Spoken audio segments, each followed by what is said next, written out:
우리 마가복음 우리 8장 14절에서 21절까지 우리 계속 나갑니다. 자, 우리 같이 한 목소리로 우리 읽겠습니다. 제자들이 떡 가져오기를 잊었음에 배에 떡 한 개밖에 그들에게 없더라.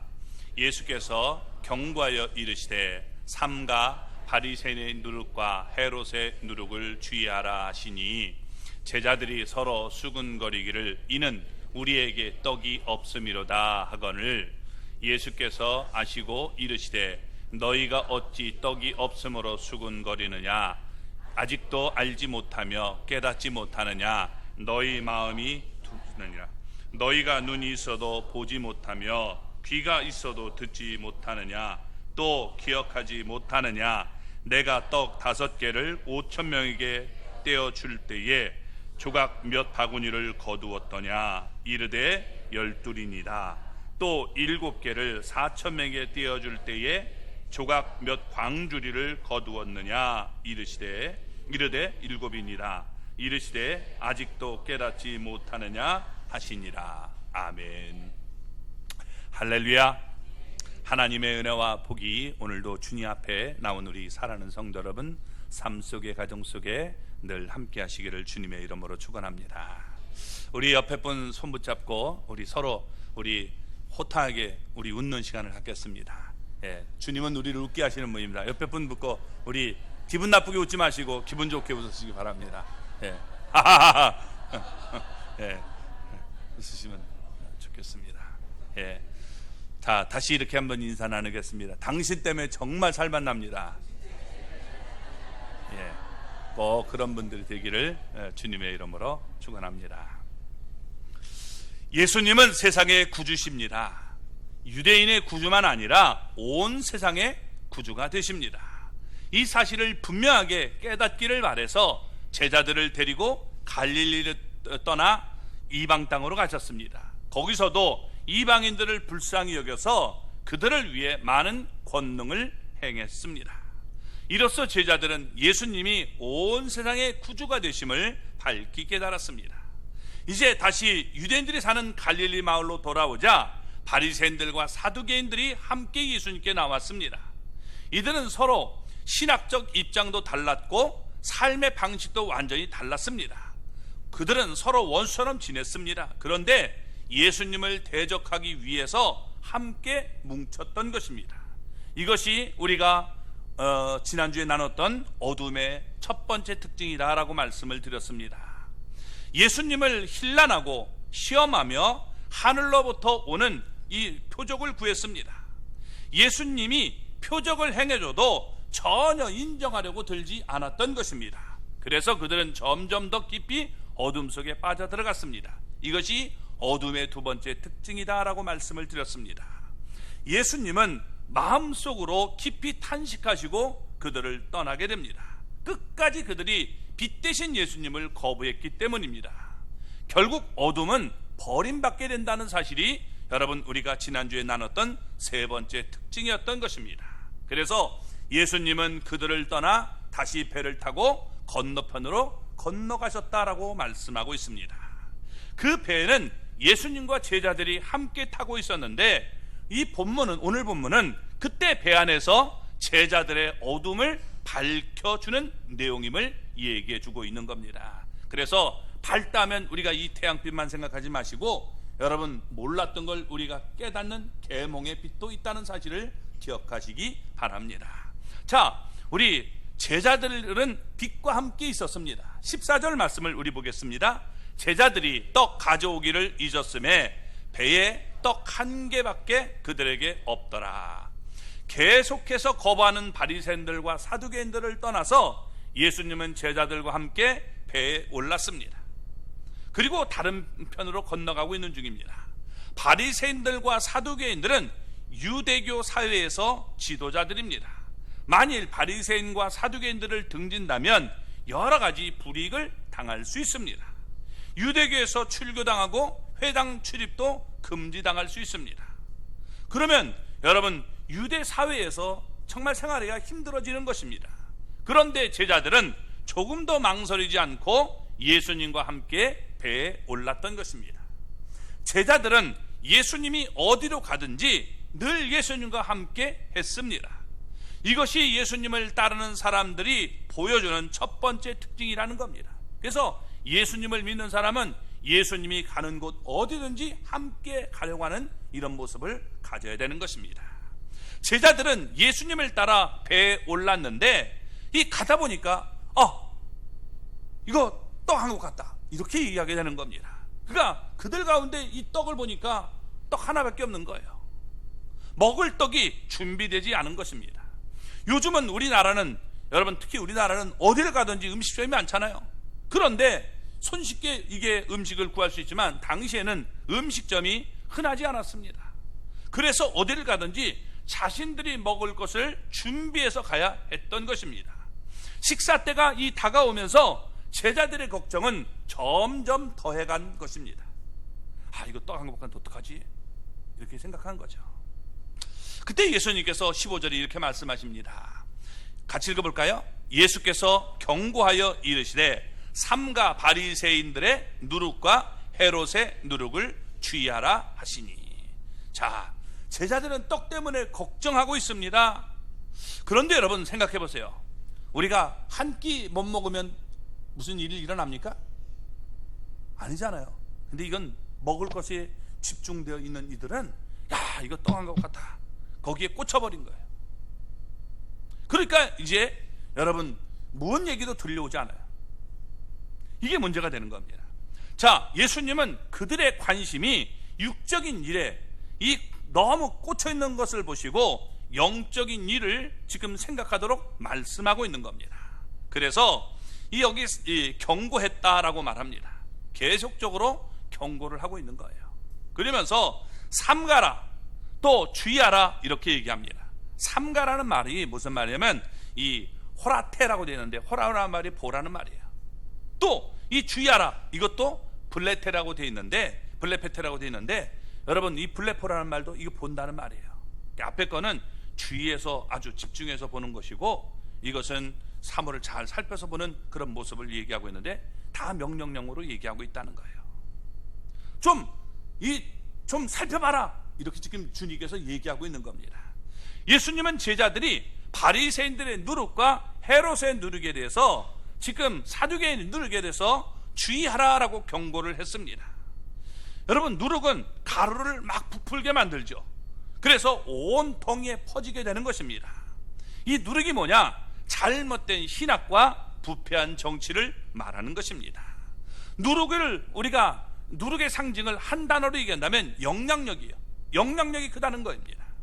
이스라엘 백성들이 애굽에서 떠날 때 하나님은 그들에게 누룩을 넣은 떡, 유교병을 먹지 못하게 했습니다.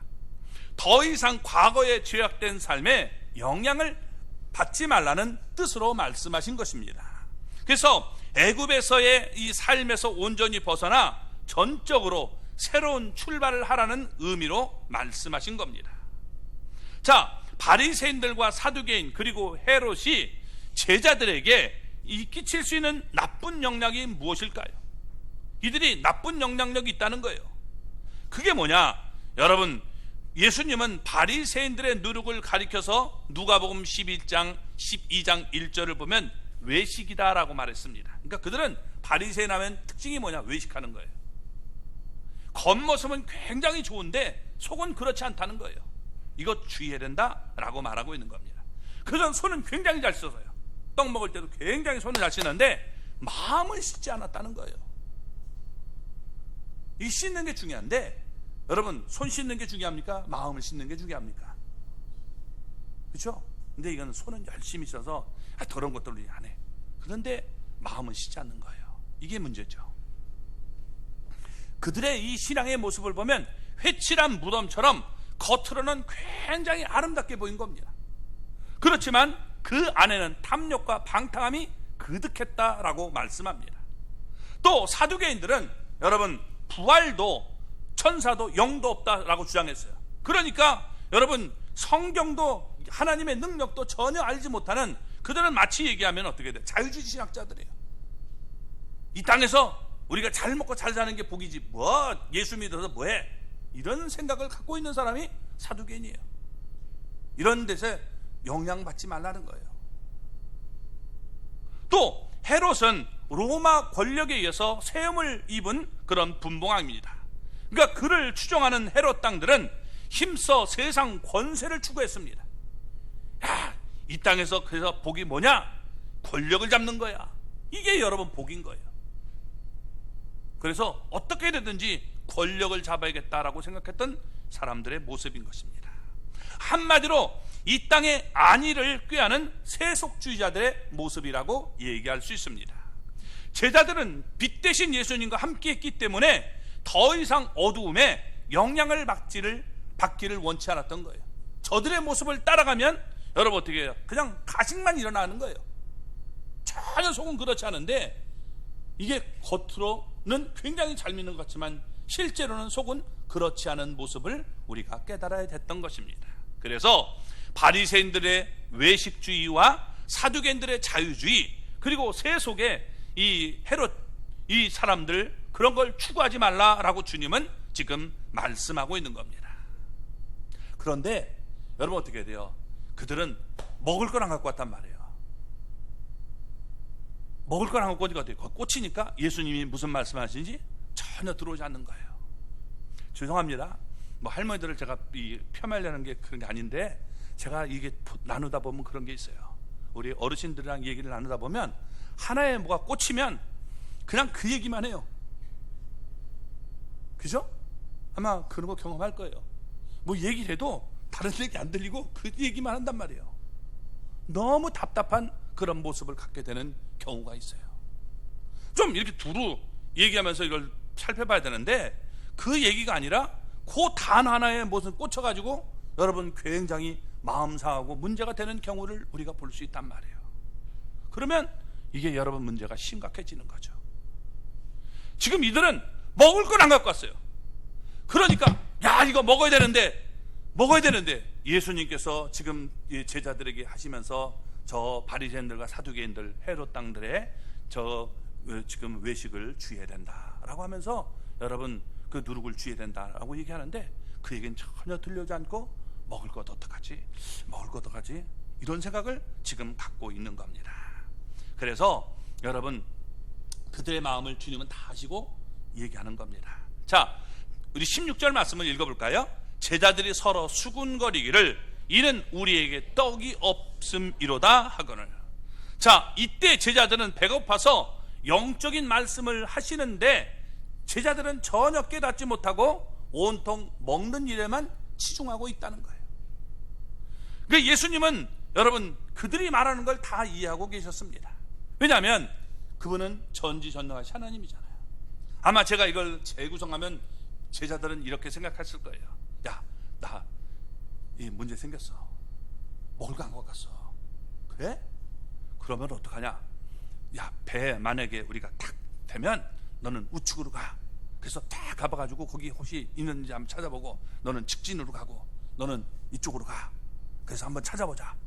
그래서 먹을 거 사와야지. 야, 우리 먹을 거 이거 안 먹으면 우리 어떡하냐? 이거 굶어서 죽을 것도 아니지만 그렇게 표현하고서 과장하게 얘기했을 것 같아요. 막 이런 얘기를 하고 있는 거예요.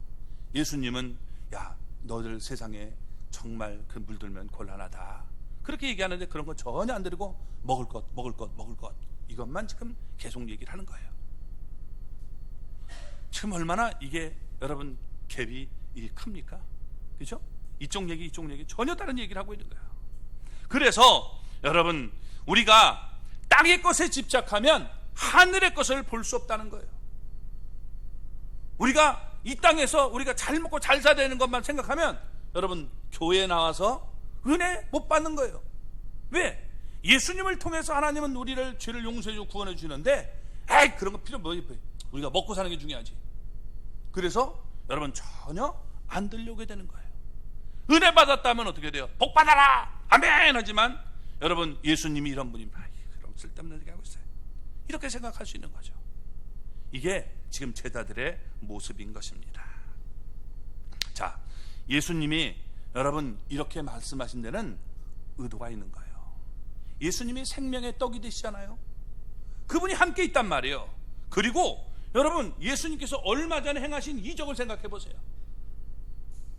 떡 5개로 5,000명을 먹이고, 그리고 어떻게 돼요? 12바구니가 남았습니다. 또 얼마 전이죠? 조금 전에 얘기, 이 떡 7개로 4,000명을 먹인 것 분명히 기억해야 되는데 그들은 잊어버리고 말았단 말이에요. 영적으로 이게 뭐예요? 완전히 이게 문제가 있는 거죠. 그들은 봤습니다. 보고도 다 이해를 못하고 기억도 못하는 거예요.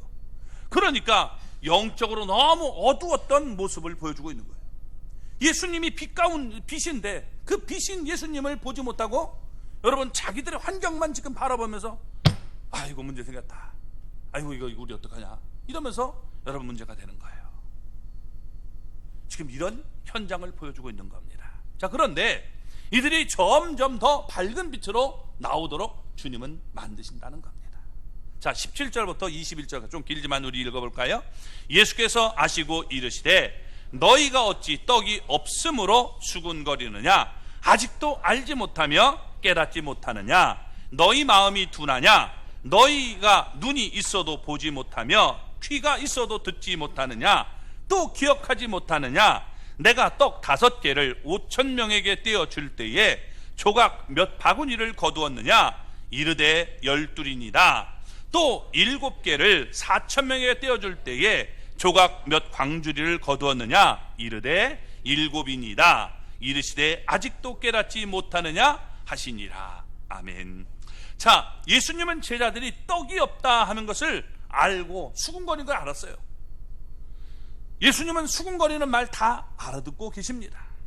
그들의 모습도 보고 예수님은 천지전능하시기 때문에 다 알고 있는 겁니다. 그래서 그들을 지금 이제 깨우쳐 주려고 예수님께서는 지금 질문을 던지면서 대화법을 사용하고 계시는 겁니다. 이 질문들을 통해서 점차 그들의 어둠을 깨닫도록 만들어 주고 있는 거예요. 그래서 8가지로 질문을 던집니다. 먼저 너희가 어찌 떡이 없으므로 수군거리느냐라고 말씀했습니다. 예수님의 말씀을 보면 산상수훈에서 무엇을 먹을까, 무엇을 마실까, 무엇을 입을까 염려하지 말라라고 말씀했습니다. 그 예수님이 여러분 우리가 함께하고 또 하나님의 나라와 하나님의 의를 구하는 자는 하나님이 다 책임지신다고 했는데 여러분 그걸 잊고 있었던 거예요. 또 두 번째, 아직도 알지 못하며 깨닫지 못하느냐라고 얘기합니다. 얘기하는데도 이 도대체 자꾸 그럴까요? 우리가 먹을 거 어떡하죠? 자꾸 이런 생각만 하니까 예수님께서 아직도 알지 못하며 깨닫지 못하느냐라고 말씀합니다.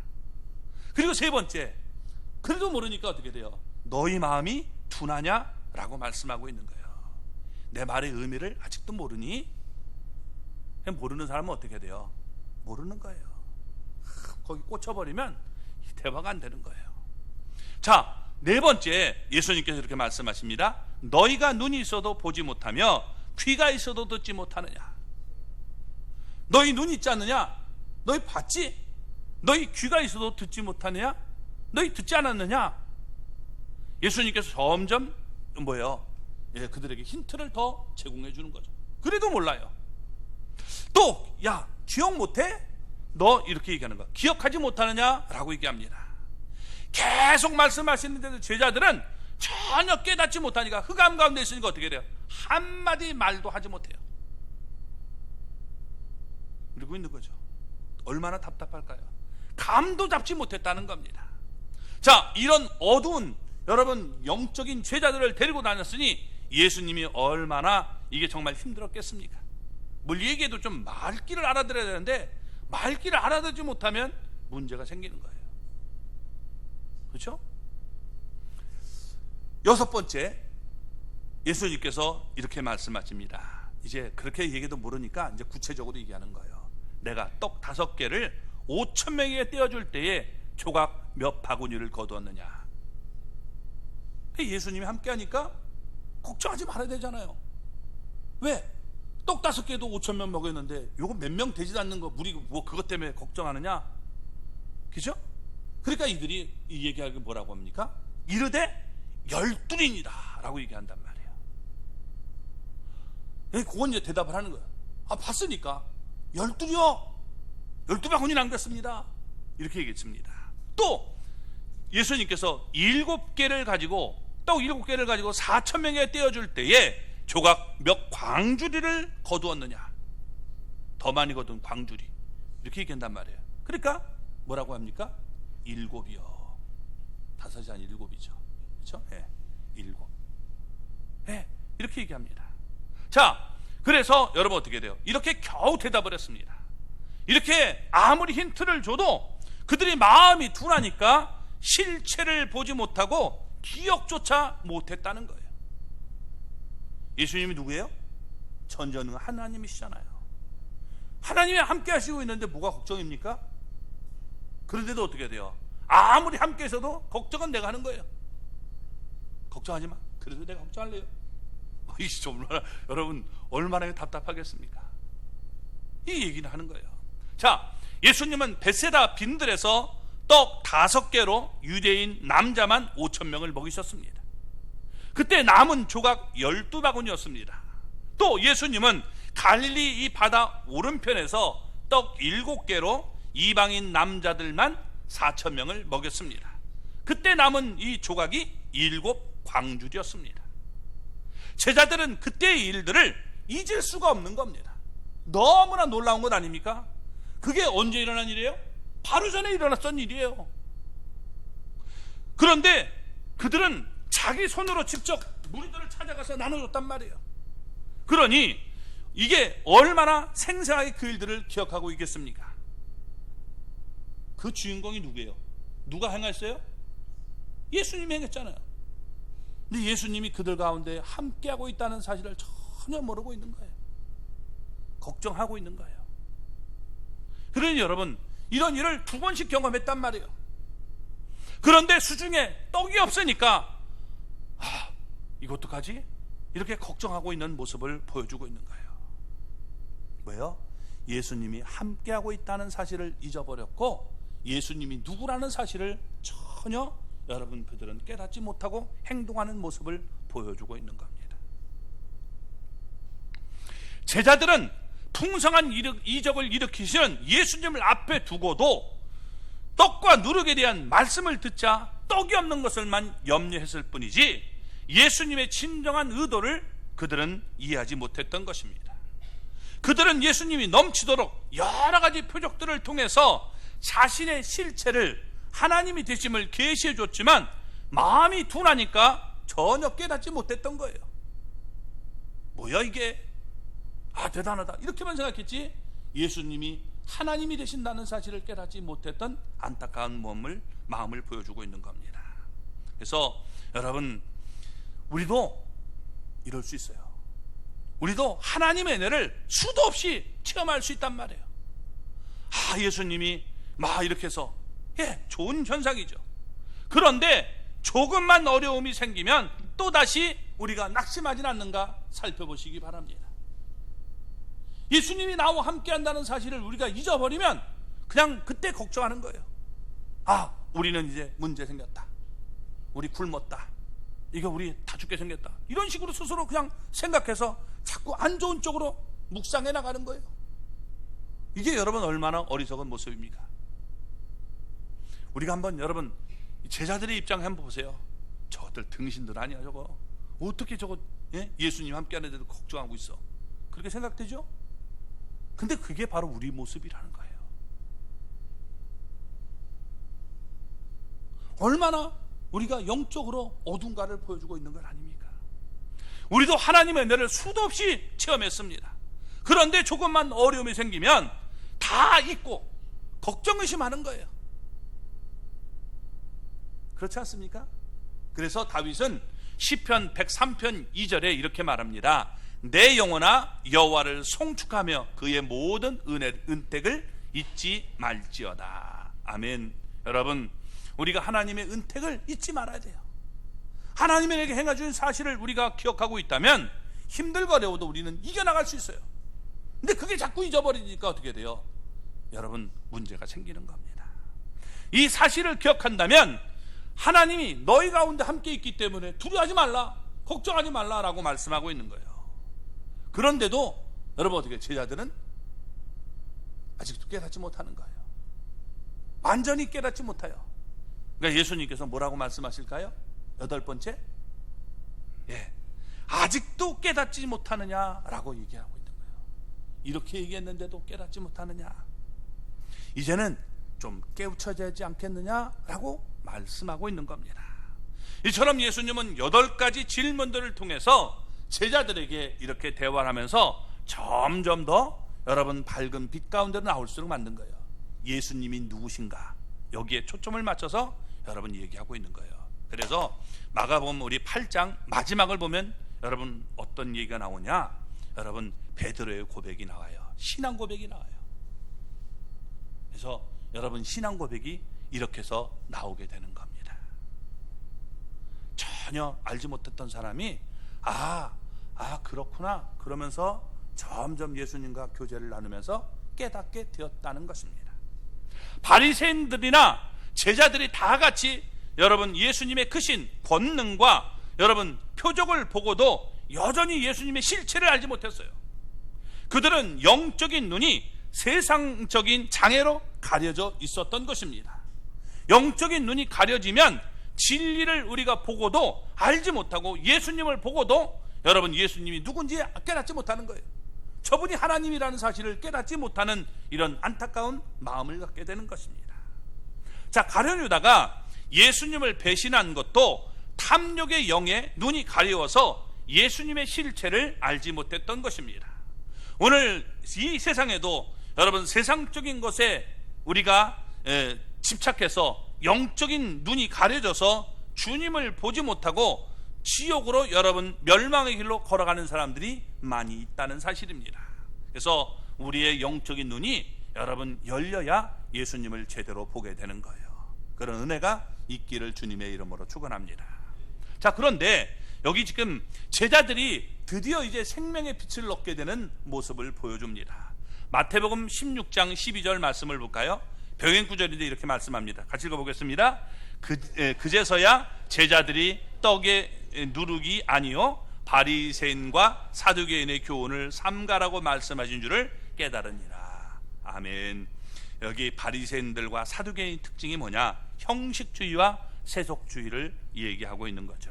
그래서 이게 지금 우리가 이 드러나는 것만 보지 말고 깊이 그 있는 우리가 영적인 걸 우리가 살펴봐야 된다는 겁니다. 자, 지난주에 우리가 나눴던 것처럼 어둠은 어둠과 어울립니다. 이 어둠은 점점 더 깊은 곳으로 빠져가게 만들어요. 그래서 결국 어둠은 버림받게 되는 겁니다. 이게 어둠의 특징입니다. 그런데 여러분 이 빛의 공식은 달라요. 예수님을 따르는 자는 빛과 함께하는 자입니다. 그래서 점점 더 빛 가운데로 우리가 나오게 되고 결국엔 생명의 빛을 얻게 된다는 거예요. 그러니까 내가 예수님을 가까이 하느냐 예수님을 내가 멀리 하느냐에 따라서 달라지는 거예요. 제자들이나 바리새인이나 처음에 올 땐 똑같았어요. 그런데 예수님과 계속 여러분 추정하면서 따라가니까 점점 밝은 빛 가운데로 나오게 됐고 결국에 예수님을 알게 되었다. 이게 여러분 오늘 우리에게 주는 말씀입니다. 자, 예수님의 가르침을 따라서 예수님의 제자들은 예수님이 말씀하신 바를 이제 점차적으로 깨닫게 됐던 것입니다. 왜냐하면 빛이 그들과 함께 했기 때문입니다. 그래서 자연히 어둠을 물리칠 수 있었다는 것입니다. 그래서 우리가 이 어둠에서 벗어나 영적으로 환한 빛 가운데 나오게 됨을 보여주고 있는 겁니다. 우리 여러분 마태복음 13장 또 마가복음 여러분 4장 누가복음 8장을 보면 이 비유의 내용이 나오는데 예수님께서 사람들에게 여러 가지 비유로 가르쳤습니다. 예수님은 제자들이 예수님께 나와서 비유로 하는 말씀을 들었어요. 그리고 묻습니다. 그러자 예수님께서 이렇게 말씀하십니다. 마태복음 여러분 13장 11절 우리 말씀을 보면 이렇게 얘기합니다. 같이 한번 읽어볼까요? 천국의 비밀을 아는 것이 너희에게는 허락되었으나 그들에게는 아니 되었느니 되었으니. 자, 여기 보면 아마 이 지금 제자들은 제자들 속에 이와 같이 말씀했을 거예요. 주님, 우리도 사실 몰라요. 주님이 말씀하시는 게 무슨 말씀인지 도대체 모르겠어요. 이렇게 얘기할 것입니다. 왜? 처음에 그들은 모르는 건 피차일반이었어요. 예수님이 누군지 전혀 몰랐던 것입니다. 그러면 제자들과 예수님을 따르지 않는 자들의 차이점이 뭐냐? 여러분, 우리가 볼 수 있는데, 예수님은 외인들에게, 예수님을 따르지 않는 자들에게 비유로 얘기하면서 그들이 지금 깨닫지 못했던 것을 우리가 알 수 있는 것입니다. 문제는 뭐냐? 여러분, 내가 모를 때 예수님을 계속 따라가느냐, 아니면 에이 몰라 이러고서 포기하느냐, 여기에 따라서 달라지는 거예요. 모르면 내가 알도록 예수님에 내가 나아가서 예수님 앞에 질문하고 내가 따르면 되는데, 그렇지 않고 예수님을 우리가 버리게 되면 결국은 어떻게 돼요? 내가 어둠 속에서 그냥 우리가 살게 되는 모습을 보여주고 있는 겁니다. 그래서 예수님은 제자들에게 이 따로 있을 때 어떻게 그들을 불러서 가르쳐 줬습니다. 설명해 줬어요. 여기에 차이점이 있는 거예요. 그러니까 떠나간 무리들은 어떻게 돼요? 들을 수 없지만 계속 남아있던 사람들은 그 예수님께서 하시는 얘기를 모르면 어떻게 돼요? 자세히 설명해 줬다는 겁니다. 이게 그들이 복받는 비결임을 보여주고 있는 것이죠. 예수님은 부활하시고 승천하신 후에도, 승천하시기 전까지 지금 40일 동안 제자들과 함께하면서 그들을 가르쳐준 내용이 사도행전 1장 3절에 나타나고 있습니다. 그뿐만 아닙니다.